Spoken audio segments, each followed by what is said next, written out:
June 17th, 2024, 6 p.m. regular workshop will be called to order. All board members are present, and with board member Buck joining us virtually, when she'll be able to vote, along with Superintendent Wagner. With that, would you please rise and join me for the Pledge of Allegiance? I pledge allegiance to the flag of the United States of America and to the republic for which it stands, one nation, under God, indivisible, with liberty and justice for all. Thank you. Good evening, everyone. Welcome. The meeting agenda, I believe we have one addition, and at least one addition. Ms. Bjornstad? Yes, I would like to add under, as a business item, the contract for the Director of Community Education and Recreation. Number 12, then we'll add that.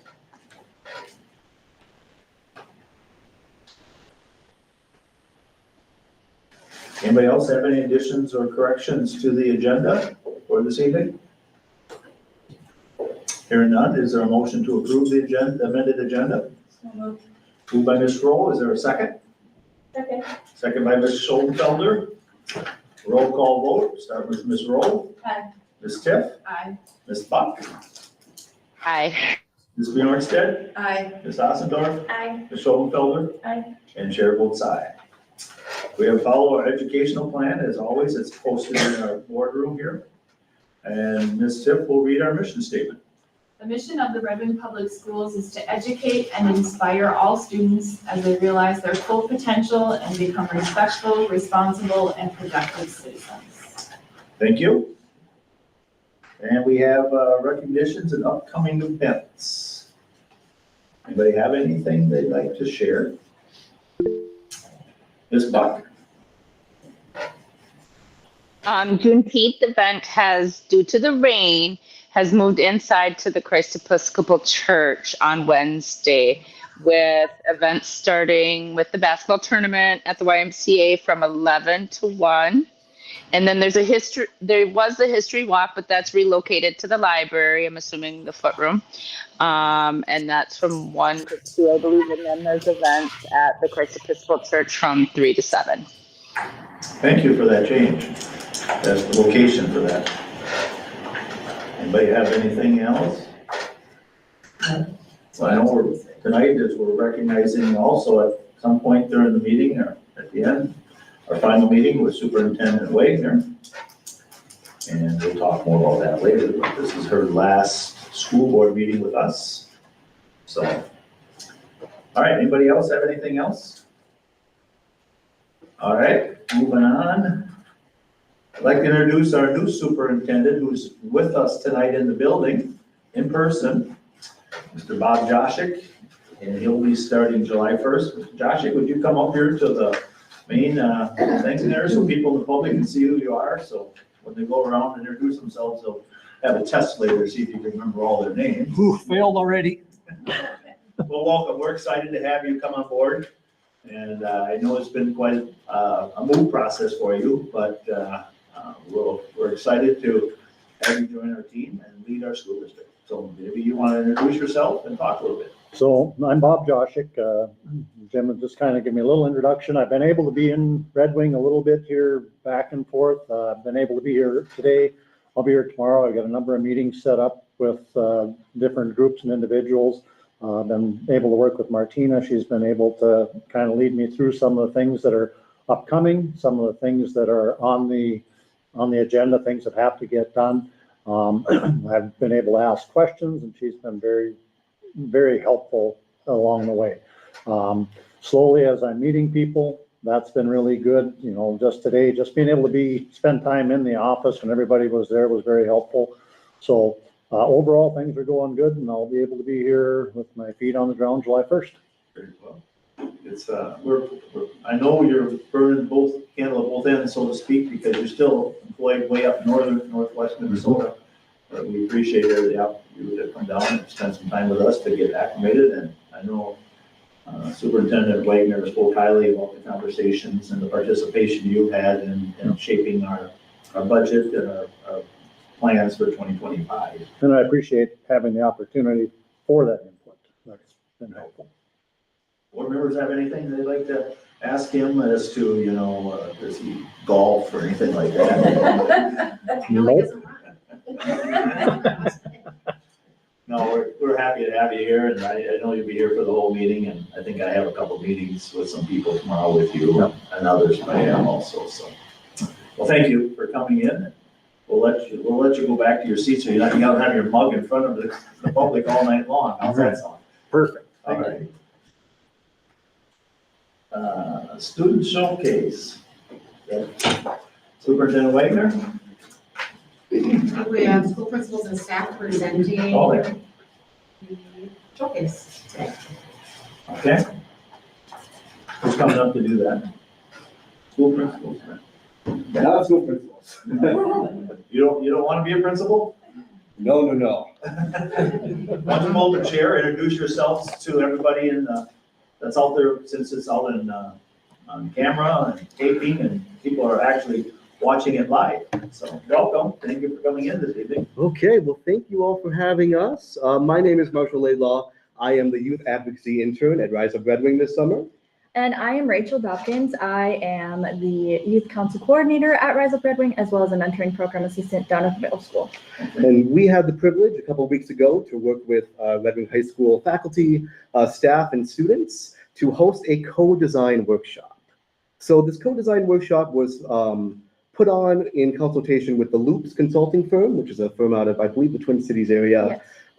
and Rise Up Red Wing's Community Youth Council. The Community Youth Council is a group of high school age youth who come together to insert their voice into city and local decision-making, school decision-making, and to foster transformative change and allow youth to have a voice in the community. Yes. Is that what We were hoping some more of our youth were going to be here tonight to do most of the presenting, but you are stuck with us. Yeah, So I apologize if sadly. this feels a little underprepared, but we will make do. So what is co-design? Co-design, and I have some notes here. So co-design is the process of collaborating with the intention of building power and creating space for growing relationships, sharing feedback, and exploring multiple perspectives within a workplace or school. So what this workshop was aiming to do was to bring together a cohort of students from across the student body of Red Wing High School, certain members of the faculty, to start having discussions about how can we collectively start to make decisions together, rather than sort of a hierarchical model, right? With just maybe administration being in control, right? Or just faculty making decisions for their classrooms. What if students, faculty, staff, administration were to come together and say, let's try to make our school a better place and come up with initiatives and rules and ideas together, right? And share power with one another. That was sort of the main goal of our workshop. Yes, and while we, on the first day of our workshop together, we came up with a purpose statement for the co-design work in Red Wing Public Schools, and I will read it out for you. We will reconstruct education through co-design with our Red Wing Public Schools community to increase equitable engagement, learning, and collective school ownership. So that is kind of our mission statement going forward with this work of co-design in the classrooms and just all of that. And so we came up with that together. We co-designed that together. We co-designed that entire purpose statement on that first day, and it was a very meaningful experience for everybody involved. Yeah, I think one of the outcomes of this workshop was already starting to foster some new relationships between students and faculty members, right? In getting to address one another, not as, teacher and student, but as people who just care about the Red Wing schools and care about the classroom, right? Sort of a new relationship to come up with how we want to make some change. So as you'll see in this document that Allegra is sharing, this was sort of our kind of theory of change, working theory of change that we came up with by the end of the meeting. So you'll see there's the mission statement there, and then there's different areas of sorts of ideas or broader initiatives that we want to kind of work together and use power sharing to implement in the school system somehow. So our categories are sort of increasing communication, enhancing school culture, enhance student supports, increase voice and learning, and improve school systems. A lot of different ideas within each one of these. A couple that I really want to highlight where there was lots of momentum, lots of conversations. What we did was on the last day of the workshop, we kind of split off into different smaller groups with each of these sort of categories, and kind of in the groups came together with some of these possible initiatives, and then came back together as the larger group and worked on it. Within the Enhancing School Culture one, there was lots of discussion, but with, at the high school, there's so many of our cultural and identity groups, right? The BSU, NASA, the Gay Straight Alliance group. And the thought was, let's do more like together with those groups, right? Maybe create some sort of like culture club, culture identity club together that could put on sort of a cultural fair, There was discussion where, there's always this homecoming pep fest, there's Snow Week pep fest, but what instead of like a pep fest, what if it was like a fair where there were different, each organization had little booths, right? With sort of educational materials perhaps, and just some interactive learning centered around identity and culture, food even at this, right? That was an idea that was really exciting that came up. Absolutely. Another thing that was echoed across the entire workshop was the absence of advisory in the mornings. That students they really miss having that time in the mornings to meet with clubs, to meet with teachers, to meet with friends, and have that sense of community be more overarching in our school systems. And by implementing advisory again, it would help kind of bridge that gap between seniors and eighth graders and seniors and freshmen, and hopefully kind of fostering more meaningful mentorship kind of relationships within that. I think one of the biggest things people were saying was it feels like in the high school, there's a lack of engagement right now with students. And bringing advisory back for the exact reasons Rachel was saying, particularly, having a designating meeting time for clubs, for these clubs we were just talking about with the cultural clubs, to meet, to have time during the school day. So it's not a barrier having to get to school early or staying late, right? When you run into issues with transportation, possibly, for students to be engaged and be involved. Of course, advisory is also a time where students can seek academic support from faculty members, or just have a time to recharge really in the busy school day, right? I remember when I was a student at Red Wing High School, when I wasn't doing the club thing during advisory, I was just chilling back and just resting during the day, right? And I have such great memories of advisory. So there was a lot of great conversation about what could bringing advisory back in a new way look like. Mm-hmm. I want to highlight also this increased voice in learning, the senior passion projects. There was lots of talk about how can students and teachers collaborate more, in interdisciplinary ways. So with the Winger Flight Path program, right, and the opportunities for doing internships and stuff. Well, what if there was another opportunity for students to maybe work, or senior students to work with one faculty member for some sort of project, a senior project, like many colleges do, right? And working and maybe bringing things together from all our 4 core subject areas with electives to have the student produce something they're really passionate about. Whether that is a research project, whether that is, putting on working with theater people to do some sort of play or something based on a topic, something they've written maybe, and putting on. There's so many opportunities, and this could be a semester project kind of styled after how lots of colleges kind of do your senior capstone project, right? And there was a lot of talk about this interdisciplinary work, right? How can our departments through a project like this maybe get together, Molly Kiefer was one of the participants in the workshop, and she talked about with her Native American literature class, right? She's, an expert in the literature of it all, but some of the history and culture, right? There could be opportunity for somebody in the history department to come in and to give more background on that, especially in the, history of Native cultures right here in Red Wing, right here in Minnesota, and have that sort of historical angle of it too. And then maybe if a student was really passionate about that, right? Working with 2 faculty members, maybe Molly, or somebody in history to put together a really cool project that they're passionate about, right? That represents the core of their, I don't know, educational experience and passion they developed in Red Wing. Absolutely. I don't know if I have much else to add to that, but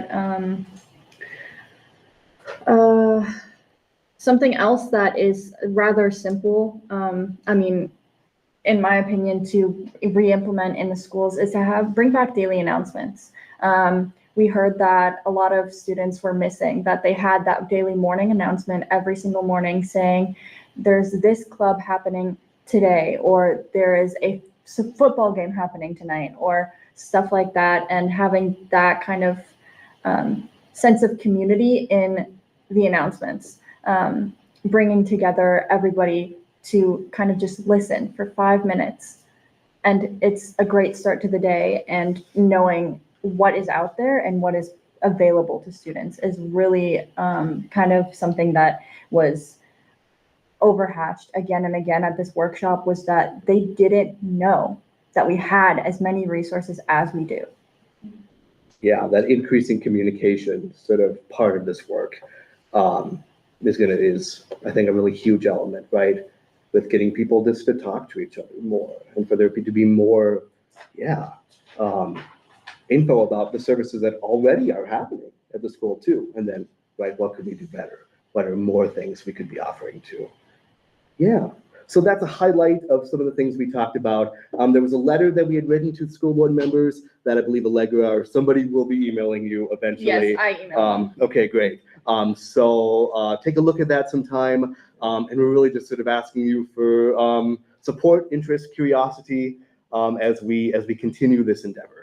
Well, thank you. It's a pleasure to see both of you. Being Red Wing graduates, you both are. So it's great to have you come in. And my question, I know I'll open up to others. What were the ages difference between the youngest, the oldest, or the grade to the grade? You know, did you have 6th grade through 12th grade, you know? And how many kids took part of that? I know we have other things in the meeting, but, so, okay, you had that many? Yeah, here's a lovely picture of all of us. About Yes. 30 people or so? Yeah. We did have a lot. We had, it's somewhere in my email Okay, that's somewhere. fine. I just, like, we had a Uh, wide range of people. Yes, so we had, I think our youngest was probably going into freshman year. I think so. We I'm- must have yes. had ninth through 9th through, and then some recently graduated students as Yeah. well that were willing to give up their first week of summer to come and do this workshop to help establish these co-designing principles, which was We also really have a wonderful. question, Ms. Schultz. Yeah, I was gonna ask, how did you select students or staff? Are these Rise Up kids, or was this a representative of? Absolutely. So we had a lot of our youth council members participate in the workshop, but we also reached out to Hispanic Outreach, and a few of their students came and joined. A few of our students kind of referred other kids to come to the workshop. So we had people from different perspectives. We reached out to other student organizations, but we did not hear anything back. But we kind of had to work on a timeline and work with what we had. So we kind of just used our youth council, and then those people who had come forward really itching to do this work. So tell me about the youth council. Who is on the youth council? So we have, I think, around 15 members on our youth council, spanning from 9th grade all the way through freshly graduated seniors. And we meet like every Monday consistently for about an hour and a half each meeting, and we discuss theory of change. We discuss local government things. We discuss government things on a state level. We have a lobbyist who has worked with us in the past, coming down and explaining how bills are put through Congress and how we can write letters of support and go and testify for those bills. So that is also one of our most meaningful pieces of work in this youth council, and one of our overarching kind of goals with the youth council is to work towards creating a youth center. Yes. And then how, like, where does the youth council come from? So the youth council came from discussions in a youth partnership. So we have companies from different nonprofits in Red Wing that come and meet together.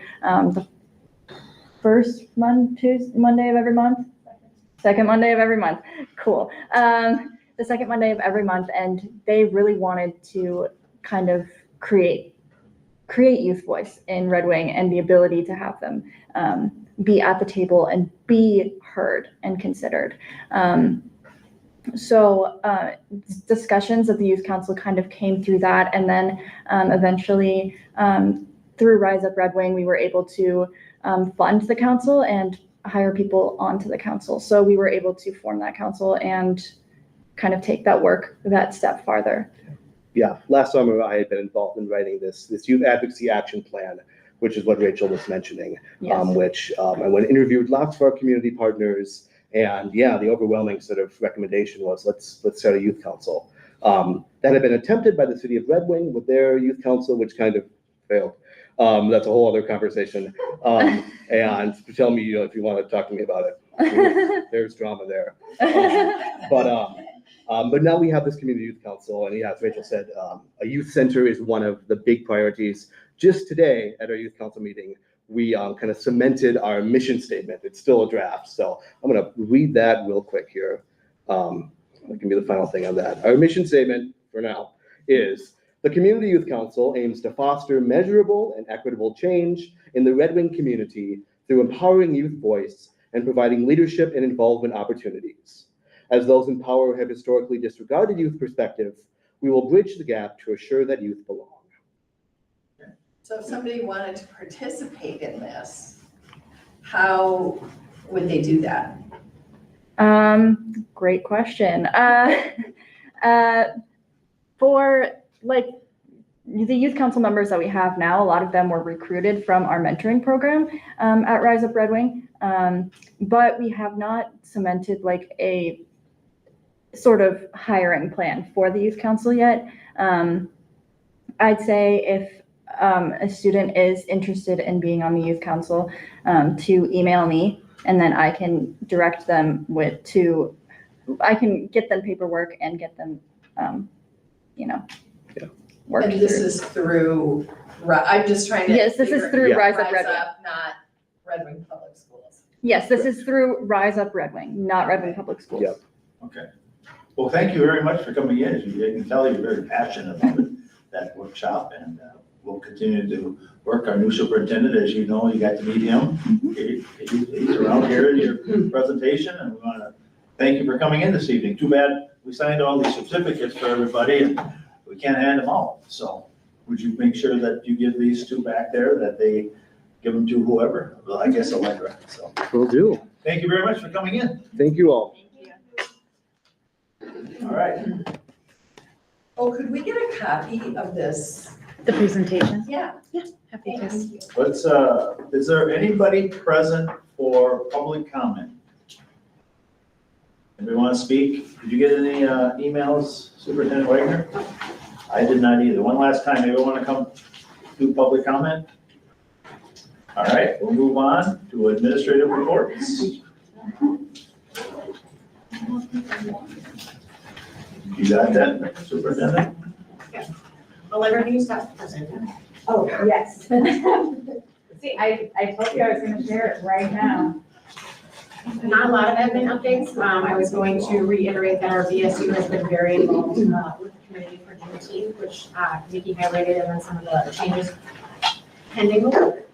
I also want to highlight the fact that the leadership team did spend 2 days in Rochester at the I Love You Guys training, so we are updating our language for holds, secures, all that languaging that replaces kind of that hard language around lockdown. So all of our building leaders and district leaders were trained. We also attended the Big Nine Leadership Conference in Owatonna, which I believe was amazing. It was a national speaker on artificial intelligence who really created a nice kind of pendulum of the realities of AI in schools and policies, all the way up to, what are some of the resources that we should become more familiar with, and thinking about how do we educate as opposed to kind of blocking the pieces. So I felt like it was very educational, lots of resources were shared with us. Big Nine Suits did come together just to kind of think through what does this actually look like when we implement in different school districts. So one big piece that came out of that was just really working with our legislation to get some SBA languaging around artificial intelligence. So we're working on some of that, which will be handed off to Superintendent-elect Joshik. So hopefully that will start to get some momentum in school districts, at least in the Big Nine. So those are the admin updates for this week. Anybody have any questions? Okay. Committee updates. Anything going on? LMC was canceled, we found out today. Agenda committee met, you have everything here on this. And personnel will be brought up, yeah, you talked about that already. So, moving on. Is there anything for committees? Okay. Consent agenda. Do they have anything they wish to remove or discussion on the consent agenda? If not, I'll entertain a motion to approve the consent agenda. Moved by Ms. Ossendorf. Is there a second? I'll second. Second by Ms. Bjornsted. Do a roll call vote. Ms. Bjornsted, Aye. Ms. Ossendorf, Aye. Ms. Schuldenfelder, Aye. Ms. Buck, Aye. Ms. Tiff, Aye. Ms. Rowe, Aye. and chair votes aye. Thank you. We're on to donations and grants. Superintendent Wagner. All right, my final read of donations and grants. I told Lisa I was super excited that there wasn't 17, but I am excited for the ones that we have. So for the Burnside Art Program in the amount of $1,000 from Justin Flatham. Also for Burnside Social Work and School Counseling Needs, $1,000 from Justin Flatham. For our Juneteenth celebration, $100 from Sergeant's Nursery. And then for our Juneteenth celebration, $1,000 from Mayo Clinic Health System. So a very nice donation. Thank you very much. Yep. Donating to our school district. Very nice. Thank you very much for the generous donations. Is there a motion to approve the resolution? So moved. Moved by Ms. Ossendorf. Is there a second? Second. Second by Ms. Schuldenfelder. Roll call vote. Ms. Buck, Aye. Ms. Rowe, Aye. Ms. Tiff, Aye. Ms. Schuldenfelder, Aye. Ms. Ossendorf, Aye. Ms. Bjornsted, Aye. chair votes aye. Thank you very much. All right, establish fiscal 2024 committed and assigned fund balance. Ms. Ryder.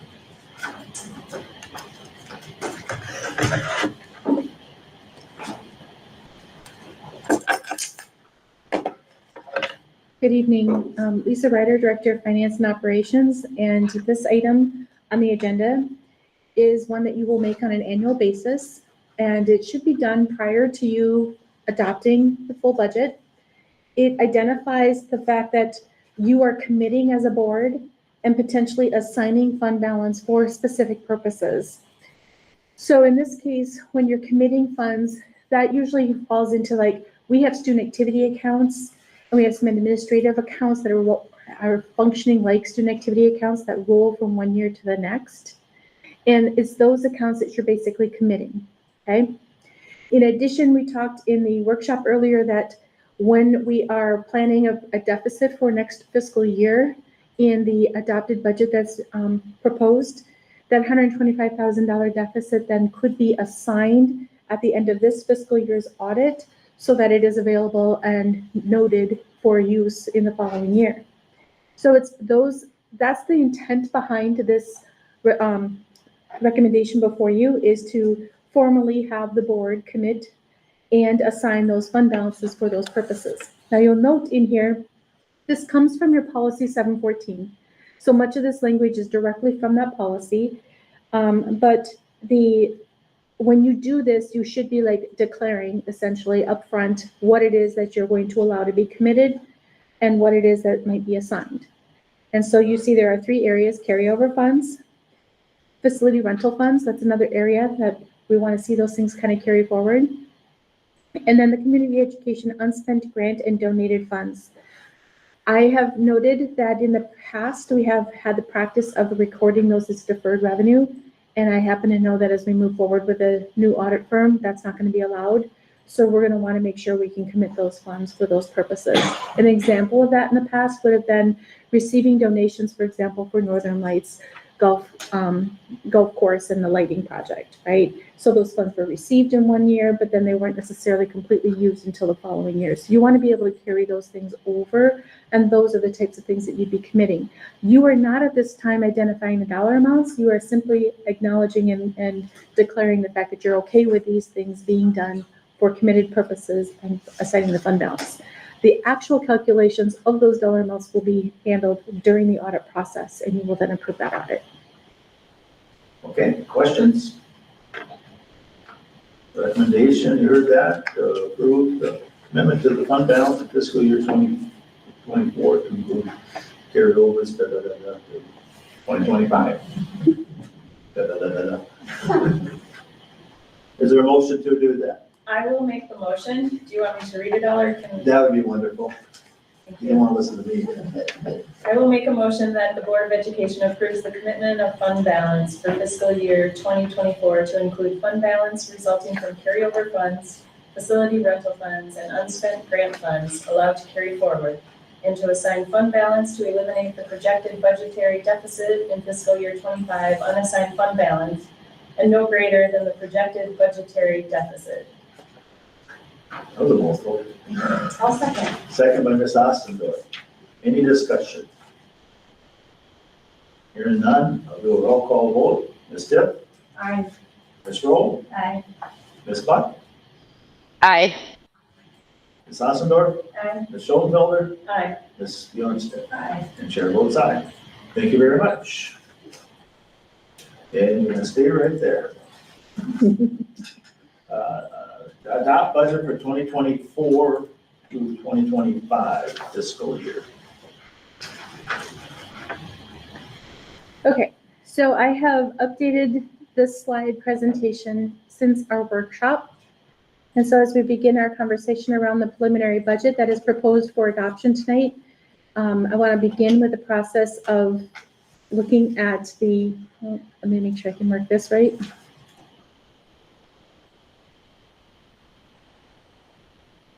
I think that's me. Okay, so we want to begin with the laying out the different funds that we have across the district and the revenues and expenditures, which is what the recommendation is for the board to approve total revenues and total expenditures for these various different funds. This slide shows you those revenues and expenditures proposed in the fiscal year 25 budget.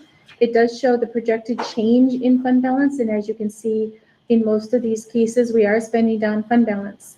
The next slide does provide a little bit more to give some relevance as to exactly, well, how much are we spending down compared to the fund balance that we may have. So keep in mind that we are working off from the revised budget for the current year, and we at that time projected what we think our ending fund balance will be for this year. That is our beginning step here then. So that's our beginning column for projected fund balance at the end of this year.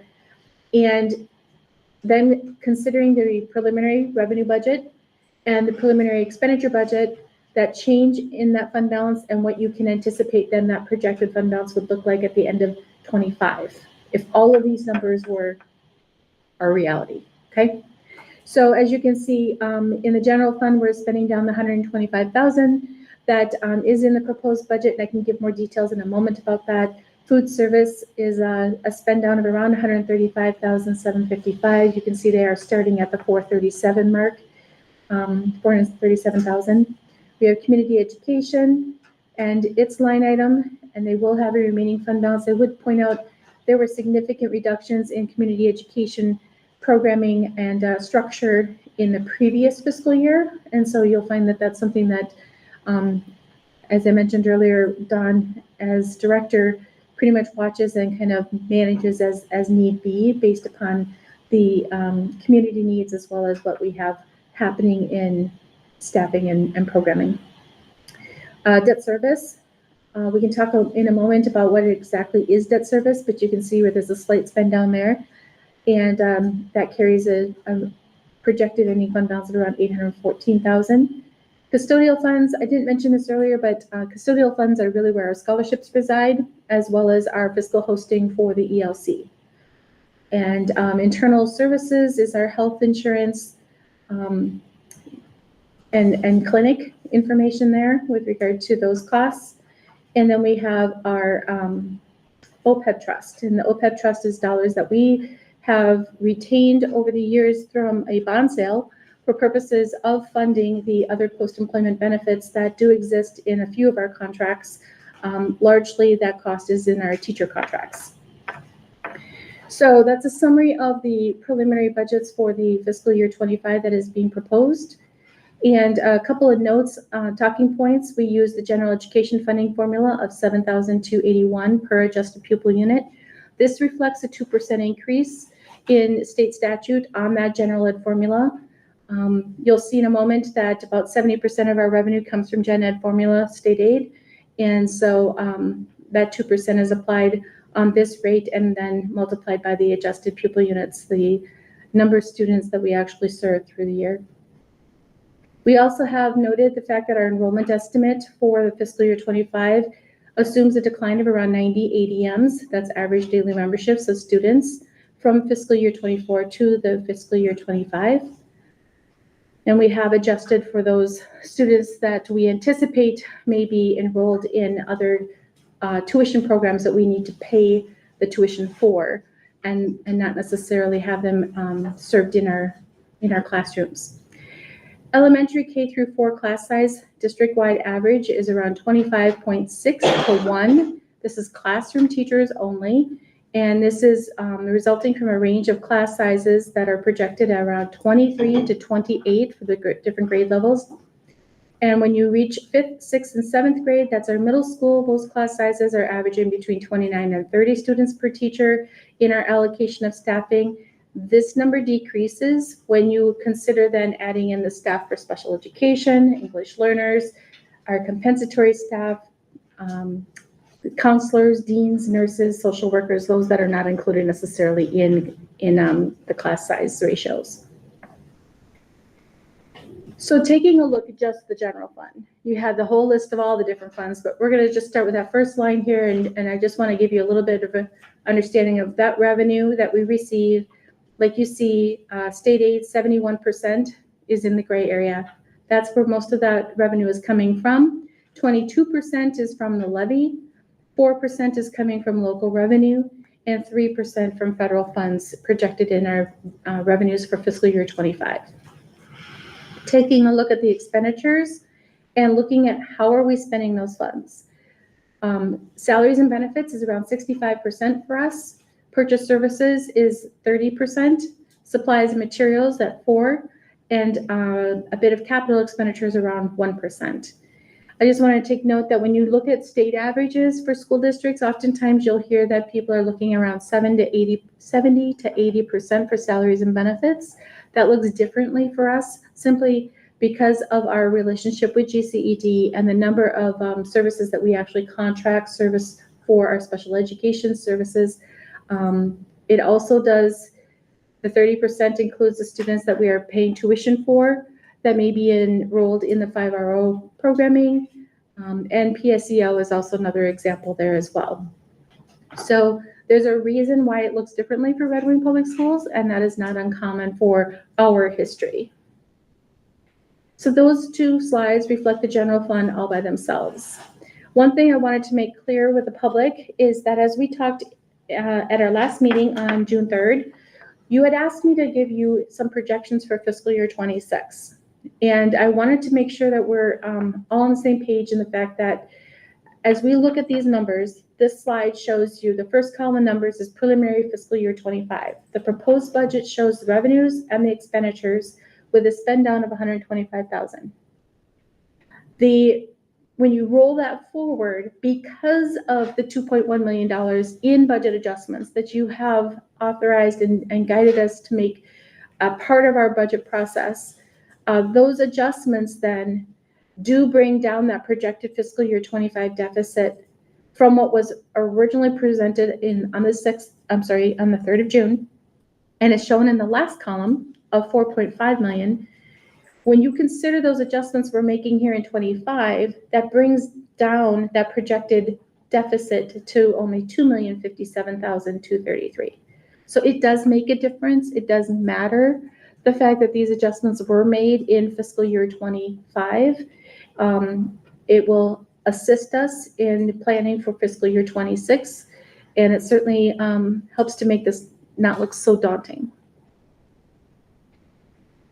With that, these are the highlights, and I'd be happy to answer any questions. I also do want to point out that as part of the board packet, there is a narrative that goes through far more detail regarding the elements that were used to create this budget and the assumptions within that for not only the general fund, but for the subsequent supplemental funds as well for food service, community education, and such. I'd be happy to go through any of those highlights if you prefer. Any questions?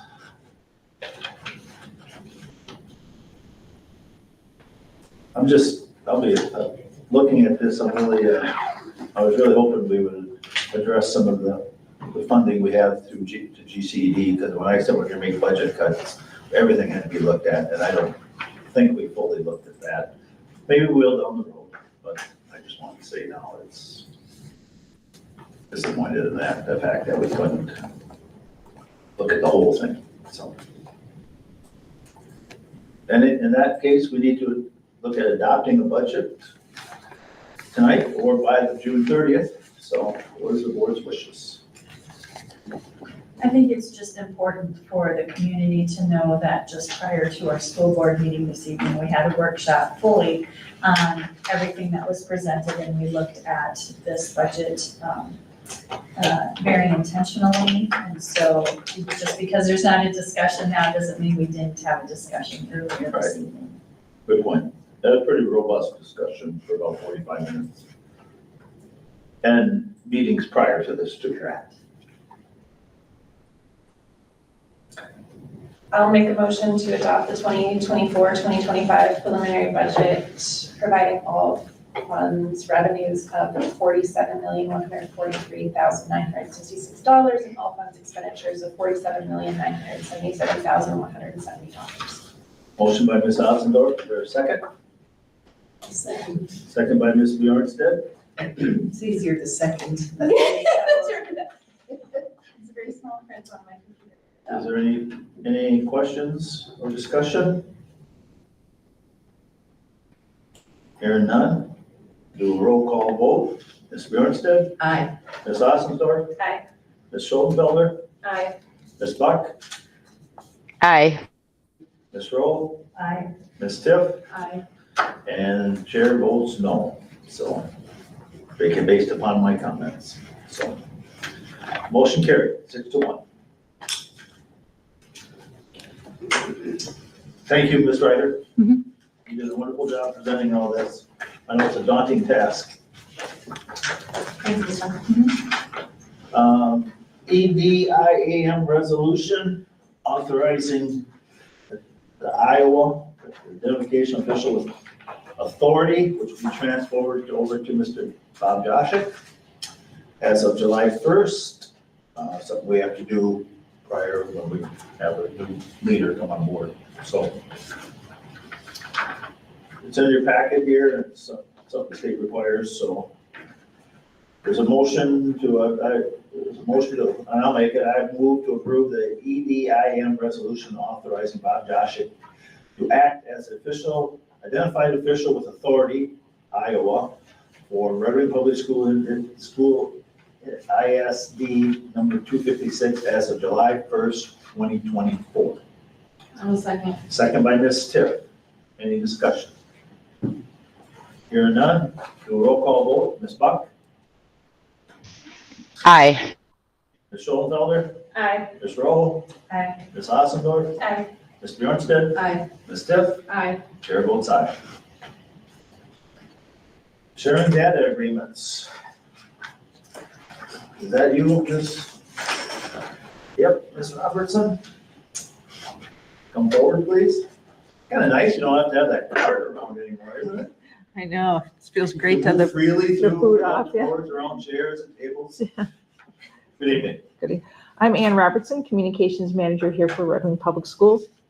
Just giving you a brief update on where we are with the data sharing agreements with some of our agencies that we work with during the school year. As you know, just a reminder for the public, the reason we've had these for years, but the Minnesota legislature did pass a new law in 2023, which has made data sharing very much more, I don't want to say cumbersome, but it's very protective of student data. So we follow that very closely. So there are two ongoing agreements that we're just bringing back to show you this evening. Hispanic Outreach of Goodie County. They work with our students in the afternoons after school. And then also the University of Minnesota. We have some smaller students that they're going to, smaller core group of students that are being working, their families are part of the study to help improve education and social well-being and of some specific students. So because that is university, we also try and make that formalized. They actually have very, very strict data requirements. And this will be the second year going forward with that. And I think eventually those kids will be sharing some of their SABRS data. And that was something that Ms. Seafeld will be overseeing this coming year. So she's not here, so I'm talking to you about that. So no action is needed this evening then? No, those are just ongoing so that there'd be administrative signatures for those. And then we'll bring you some more in July just to keep you informed. And if there's some specific ones where people need to have them approved for some reason, but it was my understanding that when it's just a continuing agreement, that we have every intent of continuing, it would just be something that would fall to operations. So. Okay. Any questions?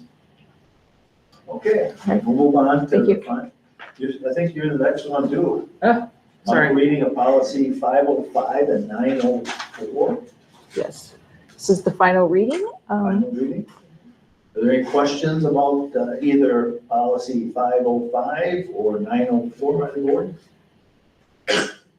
Nothing's changed, so anybody wish to make the motion to approve them? I'll make the motion to approve policy 505 and policy 904. Moved by Ms. Tiff, to move policy 505 and 904. Is there a second? Second. Second by Ms. Schoenfelder. Any discussion? There are none. Ms. Ossendorf. Aye. Ms. Tiff. Aye. Ms. Buck. Aye. Ms. Roll. Aye. Ms. Bjornsted. Aye. Ms. Schoenfelder. Aye. Chair votes aye. Thank you. We gotta do, There's a few more. a few more. Are you staying up there? Sure. Let me get through here. Let me catch up. I have the next one. Okay, all right, go ahead. Final reading for policy 507.5, which is an added component piece for our school resource officers. And final reading for adding the 507.5. We have the 507 existing for MSBA. Okay. Any questions on final reading of 507.5? Hearing none, I'll entertain a motion to approve. I'll make a motion to approve. Is there a second? Second. Second by Ms. Roll. Any discussion? Hearing none, seeing none. Ms. Buck? Aye. Ms. Bjornsted? Aye. Ms. Schoenfelder? Aye. Ms. Roll? Aye. Ms. Tiff? Aye. Ms. Ossendorf? Aye. Chair votes aye. Thank you. And then we have 3-year review of policies with no changes, which is let me start over again. Policy 409, 411, and 412. Does anybody have any questions on those and wish to address any changes that you're looking at? I know it's more of a procedure than a policy, but we talked a little bit about increasing some of that reimbursement amounts. Is this an appropriate time to bring that up, or it doesn't list amounts in Right. the policy, but that is perhaps something that we need to bring to the table in the near future, perhaps for the next school year. Yep, I agree. I think it's better to come prepared with that information than just have it discussed tonight. You know, we can bring it up and then have that discussion with the factual information around it, go forward. No action is needed unless the board wishes to make changes to one of the policies. Board doesn't wish to make any, we'll move on. And then we got the first reading of non-discrimination notices and policies.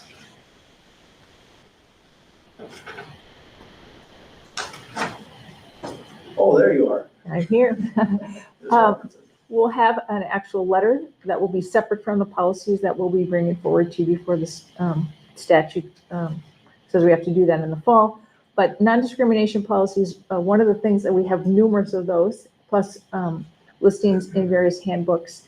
And one of the things that was recommended to make things streamlined is to have just the non-discrimination policy posted under annual notices, which is required, but also on the school board page and the website that leads off all policies. And then all the handbooks and all of the policies would refer people back to that document so that we don't have to change it 12 or 15 documents every time we have to shift so your designees for whether it's human rights, Americans with Disabilities compliance, those kinds of things that we, so we would eliminate those from the policies, but we would just, the policies each would say, this is where you would find that information. Can we have hyperlinks in there? Yes, they will be on all the policies and in the handbooks online. So that would be, our goal is to, the reason we brought it to you today, even though we haven't designated exactly who would fill in those positions, we'll do that with Mr. Joshik when he comes, but we wanted it so that they'd be all done by your first meeting in August, because there's only one in July. And then all those hyperlinks will be, and we'll have a student handbook too.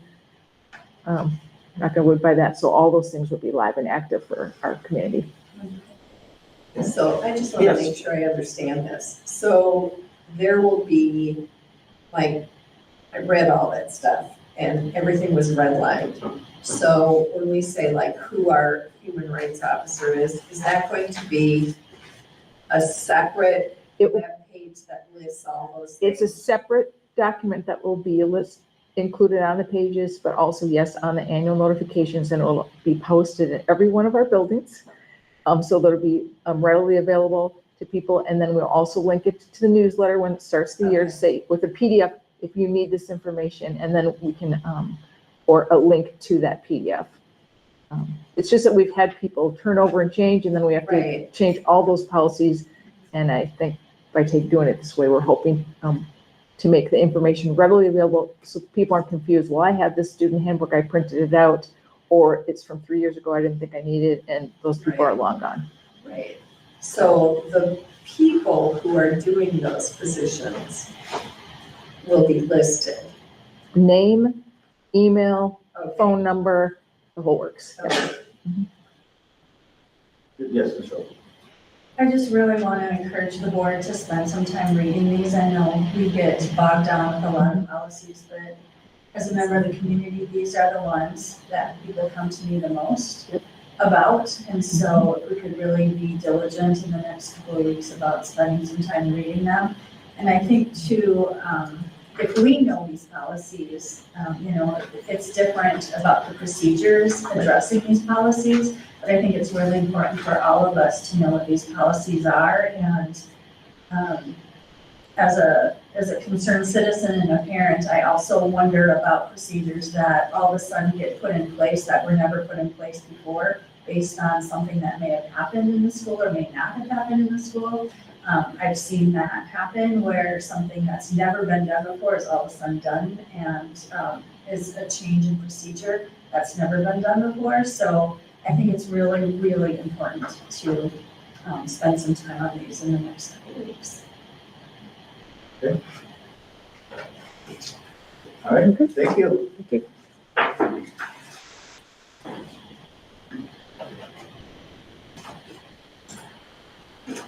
Come on up, Ms. Ryder, you're next. CESO transportation. Lisa Ryder, Director of Finance and Operations, and this agenda topic is around CESO Transportation. CESO stands for Center for Efficient School Operations. It's an organization that we do utilize, have been utilizing. Our last contract with them was January of 2017, when they had an increase. They haven't had an increase since. This is a type of contract that basically just renews on an annual basis if there's no changes, right? And so they've been doing our services of routing our buses and transportation in general since 2016. They know the area, they know the roads, the schools, the communities. They are pretty good at routing efficiently and effectively for us. They have routed for Red Wing Public Schools when we were 1-tier, 2-tier, and during our COVID time. They review and verify all of our transportation vendor invoices that we receive to make sure that the accuracy of those invoices compared to the routes that they know to be running are in sync and that there's no overcharging happening. CISO also tracks any non-compliance. So like we were not very aggressive with any of our late fees in the past, but like that's something we can ask them to be more a part of as we move forward. And any penalties for any vendors. Now, the pricing for this agreement that you have before you is one that is kind of blended this year. And it's blended because we started the year thinking we were going to be exiting the Versatrans software that we have through First Student. But Versatrans is no longer going to be supported in the upcoming years. It's not immediate, but we're planning for it. And so in the process, we get a separate invoice for Versatrans. And that invoice came to us in March. And I didn't realize the timing of that compared to the fiscal year and the timing of when we wanted to kind of switch this over. So we're into that Versatrans agreement through next March, okay? We're going to plan for the fact that come January, we are going to transition to this new software called Easy Routing. And it is a cloud-based software, so we won't have as many of the costs that go along with hosting fees that Versatrans has been charging in the past. It has a parent app that's included. Currently, we're utilizing the First Student parent app, and that would go away then with this new vendor in mid-year, okay? So in January is when we would make this switch over. We will be able to monitor those live bus routes and overlay the planned versus the actual trips. There would be bus notifications and bus information can be sent out in multiple languages. So that is something that we don't have available to us right now.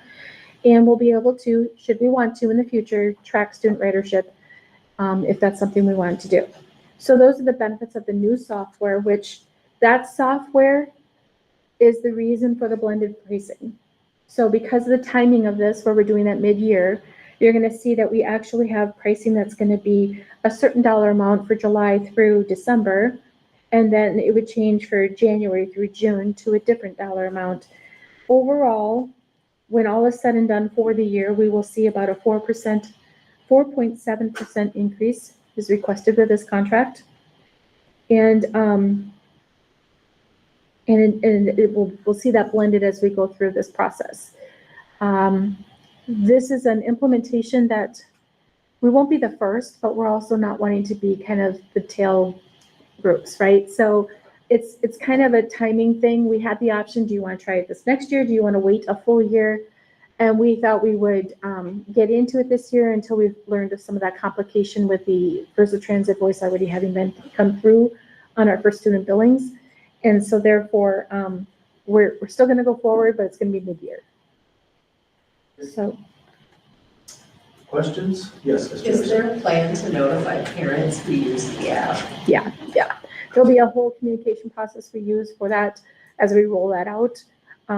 This contract to me is a little bit more critical too now, since we will have transition again in our transportation manager at First Student. We learned this week. So this is kind of stable for us, this working with CISO. So that's something that I am appreciative of as we move into this next year, because as you do routing and such, there's a lot happening, a lot changing and such. And with Raven leaving First Student and now looking for a new transportation director there, this will be important to us to have this relationship still continue. Any other questions? There's, I know we've met the people, some of those people that help with this. Yep. Do they use, is one person able to do multiple school districts, or are we dedicated to one person, or are they use multiple? So there is a dedication of individuals to different sites, different school districts. I have worked with CISO for probably 10 years prior to coming here, and the fact that they serve another district I was in. And so they will have multiple districts that they serve. One of the beauties of working with the organization is the fact that if somebody's out ill, there's always somebody else who can cover for them, right? And so you're never left with nobody covering your district, but at the same time, we have dedicated people who know Red Wing and they do our routes. Okay. Yes. Ms. Wolf. I just wanted to make a comment that sometimes it's very confusing, I think, for families to understand, and I think I brought this up previously, who to contact with busing issues, because we have so many players in our pot, right? You know, we have CISO, routers, we have First Student, and then we have the school. And so people are calling different places. And I think one of the ultimate hangups sometimes with CISO is parents are not getting responded to in a very timely manner. So if they place a call or send an email, they don't always have that returned for, you know, a week or 2 weeks, whereas they know they can get someone at the district office or a First Student much quicker, and maybe that's not the right route. But sometimes I feel like that communication needs to be just better shored up and clear, and just, I know not everything can get fixed the second they call, but just at least have some kind of communication. Maybe it doesn't answer a question, but it just indicates that they've received a communication. And Yes, this is something I can look into to get further clarity and see about making sure we have a process that works well. I do encourage anyone who's struggling with that concern as to whether or not they're contacting the right person, they can always contact me and I'll figure out where they need to go to. But certainly, I'll look into this. Yes, Ms. Wolf. So just so I'm clear, CISO does all the routing and then they turn around and go to First Student and say, in order for us to do this kind of routing, you're gonna need 20 buses. Is that how that works? Kinda. We really have, as a team, we've identified like what are the typical number of routes, buses that we need to serve our student population. And if we're not making significant changes in start and end times or days of the year or things of that nature, that doesn't change a lot from one year to the other, right? But once you have an idea of where that's going to be, now it's all about the students that are actually indicating they're going to ride the bus, those that are enrolled, special education students that might need additional services. All of that information is forwarded to the routers. They build the routes based on that information. That information then goes to your vendor who's doing the transportation, in this case for student. And as they receive that information, those route sheets go out to the drivers. They run their test runs and they see how that's flowing for them. I'm impressed by the amount of feedback that the drivers will give about a route that they've received. And that goes back to CISO and then they can fine tune it. They might say, well, this road is not the best route to go, try this one instead. Those things happen. I see that happening quite a bit at the start of the year. This is sometimes why at the start of the school year, it's a little challenging for families when they want immediate change to something. And we're saying, hang tight, we got to first get this ironed out a little. So it takes about a week or two. And then you need some time for like, if there's changes necessary for other purposes, then those things can happen. But it is a lot of back and forth amongst them to make sure that we are actually hitting the right routes where we want them to be so that we can be efficient, we can be effective and safe for our kids. Well, one of the things that I see here about the benefits of new software is that we can track student ridership. And I think that's been something the board has very much wanted to have happen so that we know which buses are running at 50% or 20% on a regular basis. And perhaps those are causes for us to change what kind of bus goes out or how much gas we're spending or those kinds of things. So sure. I appreciate that a lot. Yes. And so First Student has replaced Raven or? Raven is end of May, retiring. right? Yep. Yeah. And so she has, however, we learned this week that Winston is leaving for student. And so therefore, in the interim, I believe they are reaching out to Raven to see if she will help for the summer months. And so we still may see and hear from Raven. But in the interim, until they actually replace Winston's position, then that's the status right now. So somebody should tell her even when you're a contractor, you can get more money. As a data county contractor. She deserves it. I think when they were here, we talked about some of that email stuff, and I can't remember what they suggested, but I guess if we have specifics, this parent, responded to 5 days before they got back, those would be very helpful for you to address with them, other than. There's a delay in response. I'd like Yeah, to know about it. Yep, one of so we those can kind of figure out why. Parent, this one emailed, didn't get a response for how many days, those are the ones we really wanna get to you to bring to their attention as to, it's too long, like you have. But we're gonna get specifics here coming in September, October, that would be helpful to improve our system. All right, Well, I'll make a recommendation to continue our contract with CISO for the above mentioned services. motion by Ms. Rowe, is there a second? Second. Second by Ms. Schoenfelder. Are there any discussions? Hearing none, Ms. Schoenfelder, Aye. Ms. Buck, Aye. Ms. Ossendorf, Aye. Ms. Bjornstead, Aye. Ms. Rowe, Aye. Ms. Tiff, Aye. and board chair votes aye. Thank you very much. Thank you. You got the grant update. Well, the grant update is I don't have any updates. This is the week, the next 2 weeks are the pending grants that have been submitted that we are moving forward, so there are a handful. Right now, the timeline is the week of the 24th. I was hoping the 17th, there may be some news that comes out this week, in the event that happens, I'll be sure to get that information out to all of you. Just a quick update in terms of policies. I would say moving forward, policy 706 is one that this board should probably take a look at, especially for donor advised, that we haven't really been following procedurally the way we should. So that's just another little, what Therese calls an Easter egg that I'm dropping out for all of you to maybe highlight. It's like a little surprise. Yeah.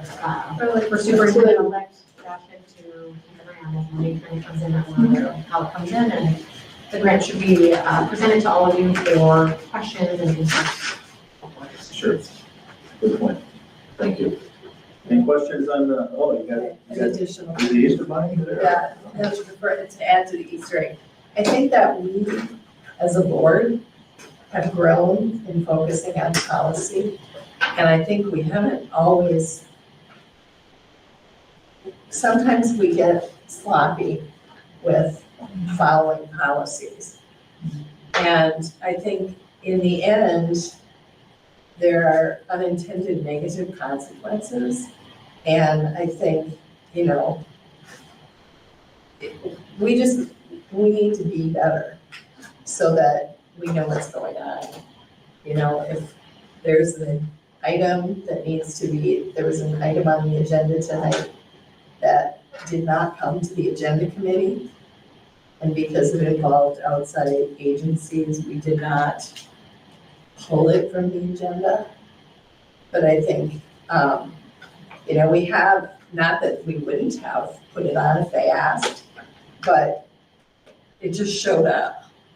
And it was a surprise to the people that knew what we discussed at the agenda and what we sent out to you to let you know what the agenda would be. And so I think, again, just following our policies and to kind of piggyback on what Pam said earlier, and knowing what's in them.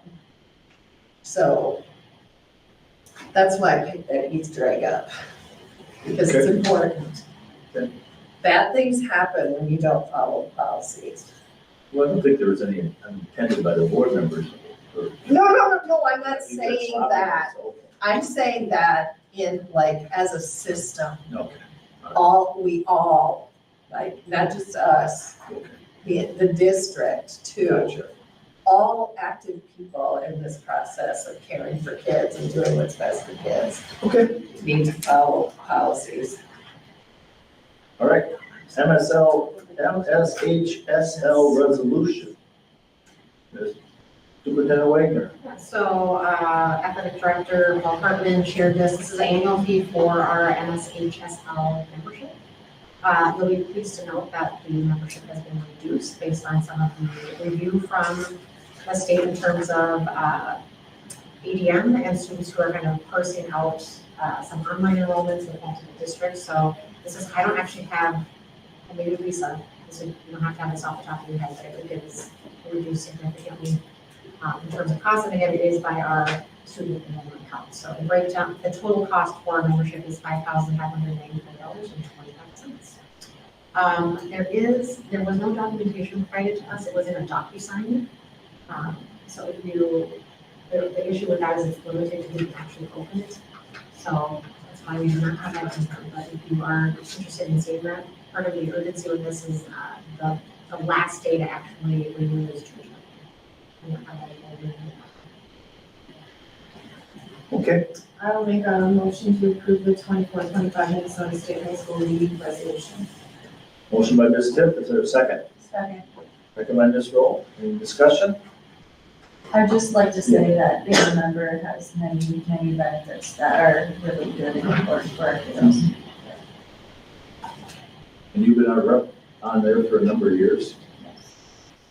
And board member rep, I mean. Yeah, we don't not want to be a part of it. Right. All right, Ms. Roll, Aye. Ms. Tiff, Aye. Ms. Buck, Aye.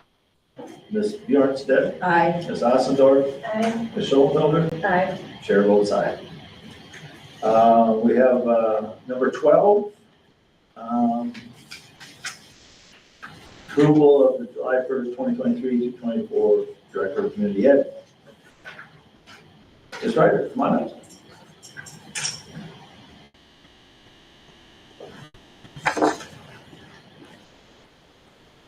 Lisa and I will probably jointly kind of co-present this one. I'll tee it up because you have all of the details. But our director's contract, which in the past held 4 different director positions, so director of building grounds and tech, director of teaching and learning, director of finance, and director of community ed.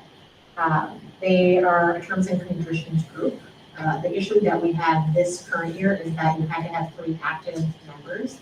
Hypothetically, we did have that. However, with Lisa's contract being within that group and her being a negotiator, we had to go for out. She still worked under those terms and conditions because of her replacement. Kevin was not replaced. We do not, in fact, have a director of building and grounds and tech, which reduced down to the director of community ed and the director of teaching and learning / assistant soup. However, with part of that, we're working with the Bureau of Mediation Services and TOLA.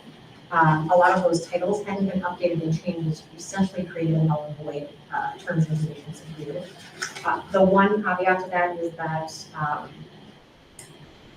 the director of community ed is operating under really no contract at this point, and she's the one that is continuing. So the purpose of this contract today is just to actually retro what our director of community ed contract should have said, and then offer in terms of finance and the package. The director of teaching and learning / assistant soup, director of finance and operations, when they are hired under that, they are put on a placement. And so essentially when their terms and conditions are provided to them, it is not necessarily, it does not guarantee them, in most districts, including ours, a retro when that contract expires. So for purposes of today, we are trying to just rectify the 23-24 for the director of community ed. And as just noted for a funding piece, this is all 04 funds, so it's not an 01 general fund that we are working through. So this is kind of like a stepping stone, because obviously the other contracts will have to be negotiated independently for director of finance and operations, director of teaching. So just kind of to tee it up. So any other pieces to highlight? And in fact, you'll see, this is an individual contract now, and so you'll see an individual contract for the same position coming forward for the 24-25 year. But since this is the last one for the retro piece, everything else has been approved by the board. We wanted to try and get this taken care of here in June, so that all of that is completely done and the retros can be calculated and the amounts paid out for people. Everything else moving forward is with an agreement that effectively may be coming up due July 1, but it's taken care of through June 30, 24. Does that make sense? Okay. Don't we have one other group that has an expired contract? I don't think so. The principal group, Are this June. Yep. And so you're close. so I'm glad you asked that, I thought the same thing.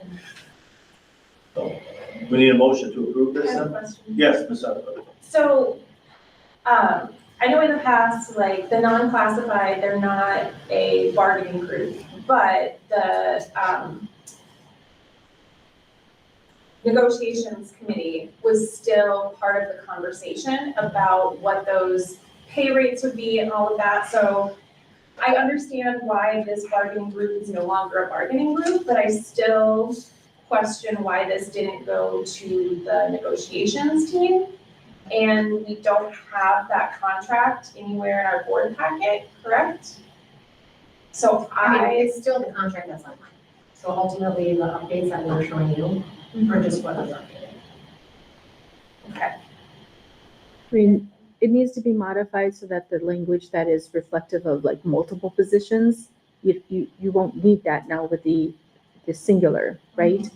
But otherwise, the bullet points intended here are to identify those things that would be modified from what was the association agreement to this individual agreement. But so why was this not part of like the negotiations team? When we discussed this at the negotiations, I was told that the terms and conditions did not, at least the global conversation was this terms and conditions we would present it. But if I misunderstood that, then that would be. Well, I do think that it has traditionally been brought to that committee, and the committee brings it forward to this board for a recommendation. So we worked So with we personnel missed a finance, but One at a time, right? We just missed a step. Go ahead. Good with that. we met with personnel finance on these pieces, but yes. Was that today? When I couldn't attend?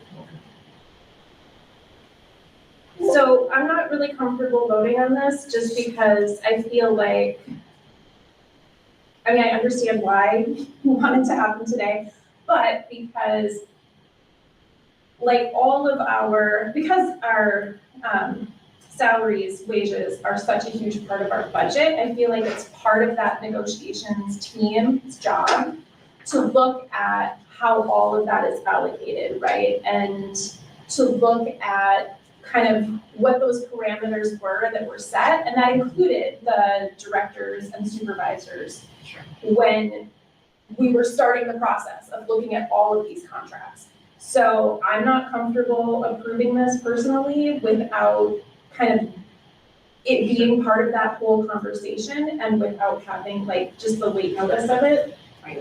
So this is 04 fund, so this is not an 01 fund. So remember, it's a community and tethered to the school district, so that's what makes an exception.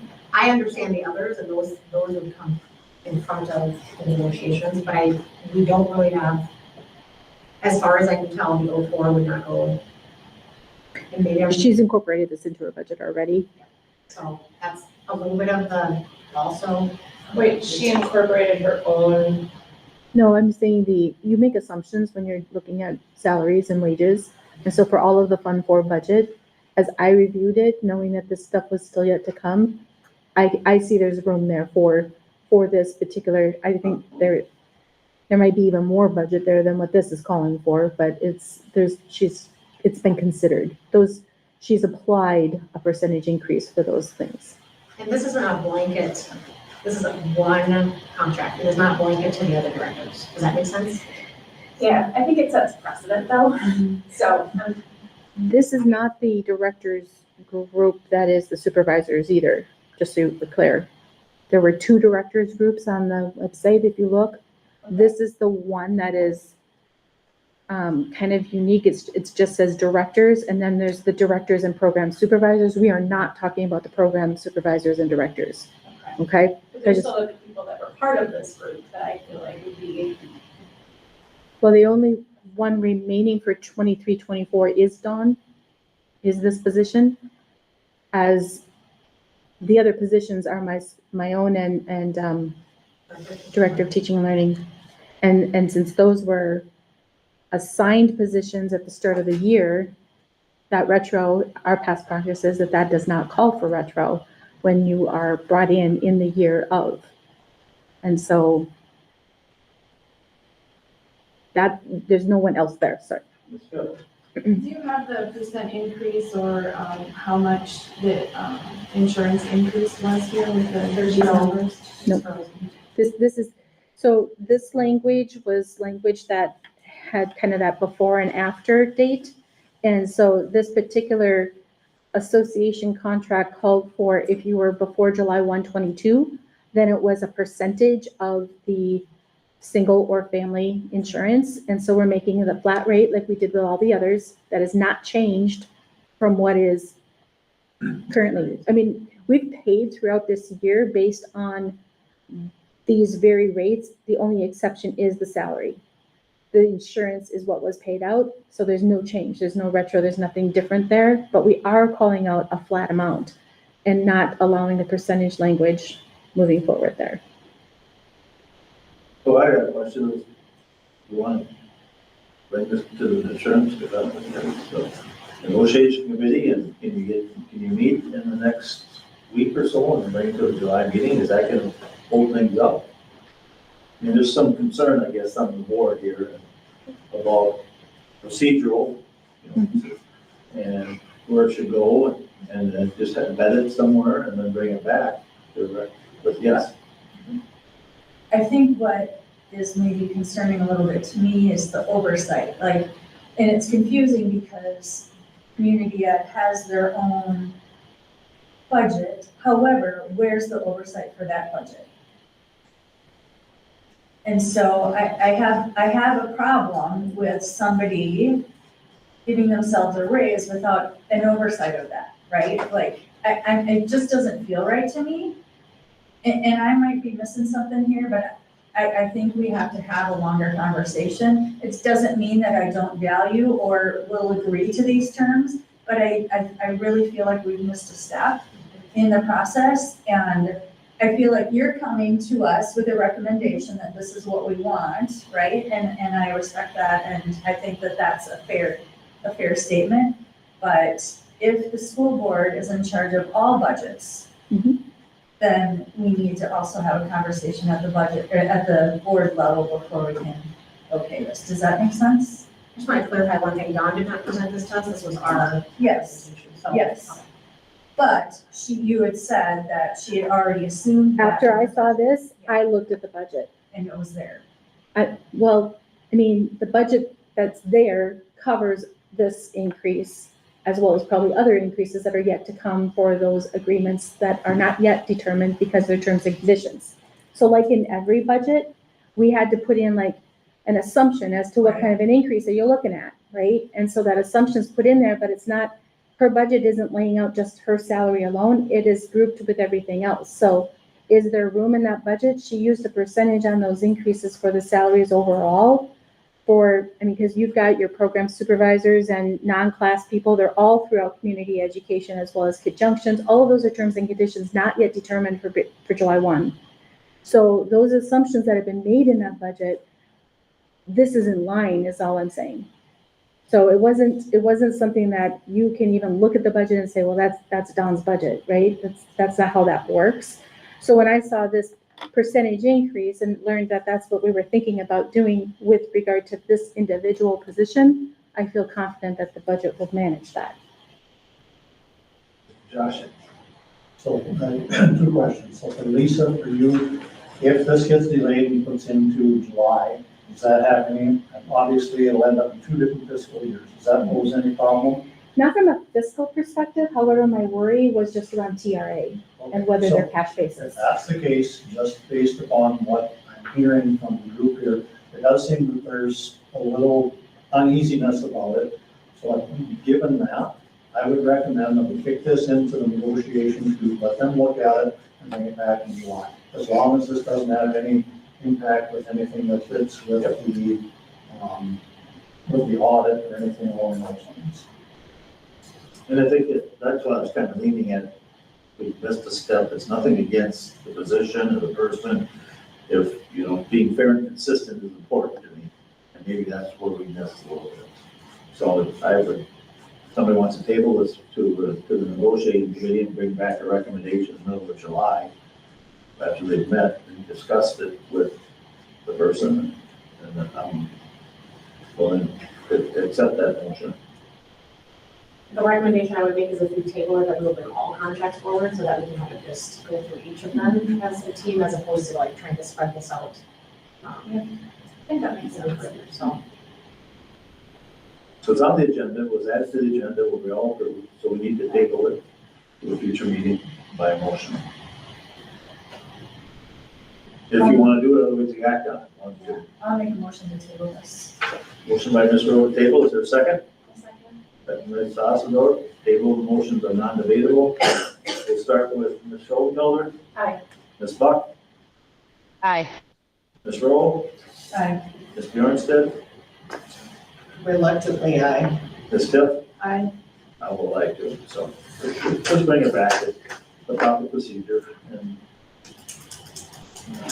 so we'll do that. Anything else? Other than this is your last meeting, we talked about that earlier. So we wish you the luck. I think I can speak for all the board, but maybe I can't.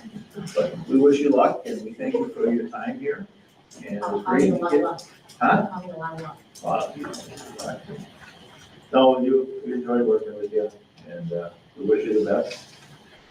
And You were all my island of missed tours. But I regret nothing that we've done in the last 2 years, especially this last year, and we made me proud. So stay the course, remember what the question is, what is the government's question? Make me proud, so. And I think you'll be available, Mr. Josh, if any of us have any questions about something. I think you won't block us. Oh, well. If it comes up free. No, we wish you the best. Enjoyed working with you, so. You should have made her a certificate. I She can hands hand- them out. I can I handwrite designed one. them, they're on my computer, so I She made the certificate? What do you do with the certificate? I give it to you to sign. And then what do you do with it? On the wall. Oh, okay. No, have fun. Make me proud. I look forward to seeing what, Bob is going to be great. We talked a lot today. We talked a lot about, we've done some really good things and we're seeing him up to actually cultivate now a little bit more. So I look forward to seeing what the next 5 to 10 years will bring for him. Well, we've started something here with we started your leadership, and we're gonna carry on with Bob. So we're excited. We're very excited about Bob coming on board too, so. Anybody else have anything? Otherwise, we'll entertain a motion to adjourn unless you have something. Just thank you. We do really appreciate everything that you have started here to help our students. Our next meeting is 2:00 on the 15th of July. Here. We're meeting here, aren't we? I don't know. That's the workshop, or Yeah, we're in the workshop. We're doing it, last year we did it out in Tulsa. There's food for Rachel, so she'll be hungry. You already lined that up. Come on, I'm gonna nicely package everything up and hand it over to the boss. All right, entertain a motion to adjourn. So moved. Moved by Ms. Ms. Ossendorf, second by Ms. Schoenfelder. Ms. Buck, Aye. Ms. Tiff, Aye. Ms. Bjornsted, Hi.